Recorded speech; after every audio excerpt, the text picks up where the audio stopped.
Aduna ka ba'y kagulanan karon o nakasinati ka ba og daghang mga kagulanan og kasubo sa kinabuhi? So kaning maong sambingay maghatag kini kanimo og mga rason kung nganong ang tawo makasinati og daghang kagulanan sa kinabuhi. Palihog, pwede nimo ning tapuson kay daghan kang lison nga makutlo niining mao nga istorya nato karon. So kanitong istorya karon, istorya kini sa manag-uyab nga nangaon sa restaurant. Usa ka adlaw niya na kining lalaki iyang giaghat ang iyang uyab nga babae nga mangaon sila sa usa ka restaurant tungod kay birthday lagi sa iyang uyab nga babae. So tuod man lipay kayo ang babae kay birthday gud niya. So gitreat siya sa restaurant. So karon pag abot nila sa restaurant, ang lalaki gaandam og dako kayong box nga regalo. So balik ka excited sa uyab nga nagtan-aw sa dako kayong box, naghuna-una siya nga unsa gidugay sulod ana nga box. So karon ang challenge sa usa ka lalaki, niyan ang lalaki nga ayaw sa naabrihe kay mangaon sa ta. So kining babae kay di gyud siya makahulat ba, gahulas gyud siya nga maabrihan gyud to nga box. So muto nga gadali-dali gyud siya kaon. Muto pagkahuman niya kaon, niyon na ang lalaki nga pwede na nimo nga ablihan. So tungod sa iyang ka-excited, gidali-dali gyud niya abri katong maong dako kayong box. Kay lagi gusto siya makakita kung unsay sulod. So muto pag abri sa usa ka babae, nakita niyang usa ka unlan. Unlan o pilo ba? So unlan, muto nga na shock siya. Sa wow, unlan. So muto nangutana siya sa unlan? Unlan ra ba or pilo? So muto iyang gibalik kay nag-expect siya nga aduna pay gitangkil sa unlan. Basig na gitangkil nga kwarta dito suloy. So iyang gibali-bali ang maong pelo o unlan, pagtan-aw niya wala gyud tangkil, unlan ra gyud. So wala gyud lain nga nagatangkil atong mao nga unlan. So diha obvious kayo ang babae na action gyud og ka dismaya, na action siya kaguol tungod kay unlan ra. So nahuna-huna sa babae nga og unlan ra or pelo, na mo koy unlan sa balay bag-o pa maganito kung unlan. So moto nga na shock ang babae o nadismaya gyud sa maong nga regalo. So pagkataod-taod gikuha sa maong lalaki ang maong unlan o katong pilo. So gikuha sa babae kay natanaw sa lalaki nga murag nadismaya man. So gikuha unya kay siyempre birthday gud to niya. Murag nadismaya gyud ang babae kay birthday niya, regaluhan rag unlan.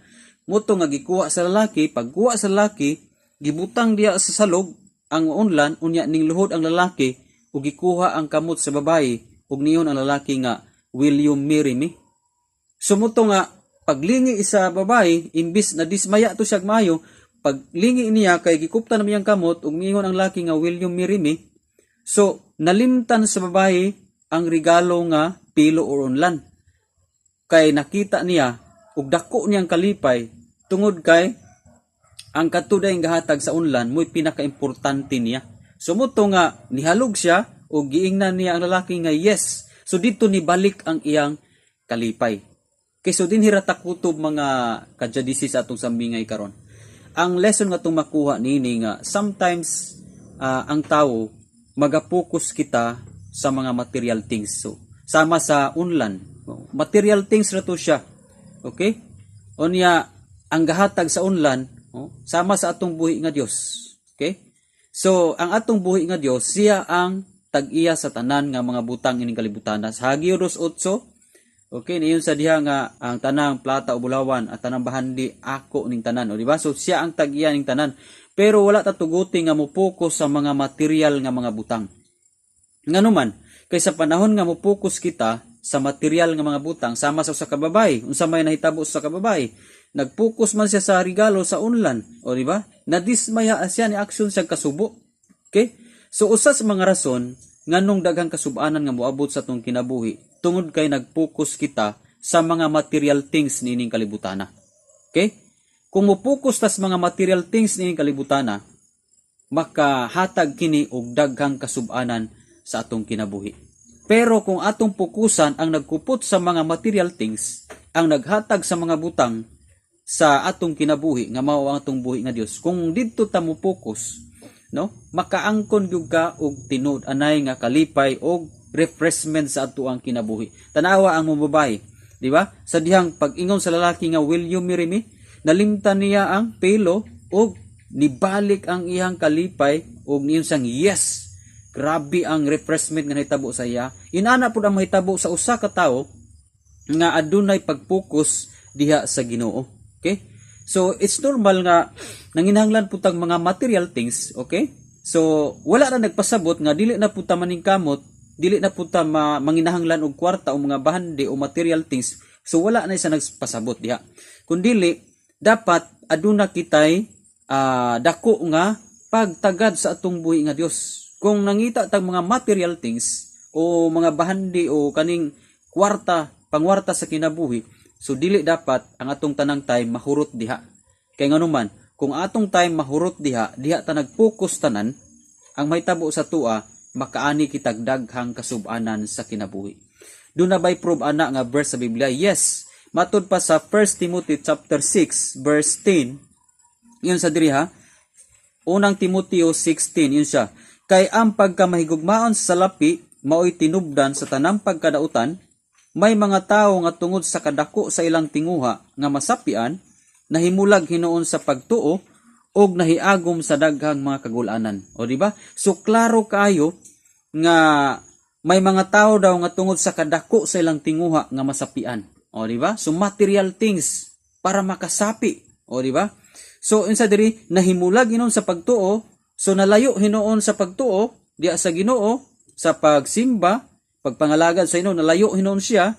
So kay malayo man ang tawo, unsay mahitabo sa unahan pag nalayo nin sa diri mahiagom siya sa daghang mga kagulanan. So, usas mga rason mga kaigsuunan nganong daghang kagulanan nga niabot tong kinabuhi. Nagpasabot na nga nagpokus kita sa material things nining kalibutana. Okay? So, ang atong buhi nga Dios dili siya gusto nga makapokus kita sa mga material nga mga butang ning kalibutana. Kay siya may tagyan niya. Sa ato pa, ang atong pukusan ang tag-iya sa mga butang, ang nagkupot sa mga material things. Siya ang ato ang pukusan sa unsa mang bahin, ato siyang tagaag dakong panahon. Naaman tay pagpangita sa mga material things, naaman tay mga panginahanglan nga mga butang ning kalibutana, nanginahanglan man punta og mga bahandi og kwarta, mga material things nanginahanglan punta. Pero ang gusto sa Ginoo kung nanginahanglan man ta, niyon sa Matthew 6:33, unaha ang pagpangita sa ginharian sa Dios ug ang pagkamatarong ug ang tanang mga butang iyarang igadugang. So unsa may silbi password, unsa may silbi gisit up sa Ginoo para maangko nato ang mga material things, okay? Kay nanginahanglan man punta, niyon siya nga ipauna siya. Okay? Pahariag una ang Ginoo sa atong kinabuhi, unahon natong pangita ang ginharian, unya ang pagkamatarong, yun siya kay ang ubang mga butang siya ra di ay mo dugang. So mga kaigsuunan, kung nakabati ka nining maong istorya og sambingay, kung nakapulot kag lesson niini, o kung may kagulanan karon daghang kasub-anan nga niabot sa imong pamilya, sa imong kinabuhi, sa imong trabaho, o sa bisan unsang pamaagi o aspeto sa imong kinabuhi nga kasinati kag daghang kasubo og kagulanan, usas mga rason yana, usas dako gyud nga rason tungod kay wala tay dakong panahon sa Ginoo, mas dako atong panahon sa mga material things nining kalibutana. Pero kung gusto kag refreshment sa kinabuhi, gusto kag kanang joy nga ang Dios gid mugiya nato sa pagkabot sa mga material things ning kalibutana, so atong buhaton mubalik kita sa tiilan niya ato ang unahon pagpangita yang ginharian kay ang Dios nasayod siya ug siya ang nag-andam ug mahayag nga kaugmaon alang niadto mga tawo nga adunay pag-focus sa iya. Okay? So atong ibalhin atong focus karon, kung nag-focus tas material things karon, maong daghang kasubo nga nasinati nato karon, ibalhin nato, i-focus nato sa Ginoo. And then magkugi puta kay ang Ginoo mo bless sa atong mga kugi. So salamat kayo mga kaigsuonan. Kung na-bless ka nini maong storya, paki like, subscribe para ma-notify ka sa daghan pa natong mga storya. O kung bago pa kaninga channel, ayaw kalimot sa pag-share ini arong daghan pong mga tawo nga maka-realize sa mga kasubanan na iabot silang kinabuhi. So salamat. Ang Ginoo mapasidunggan. God bless.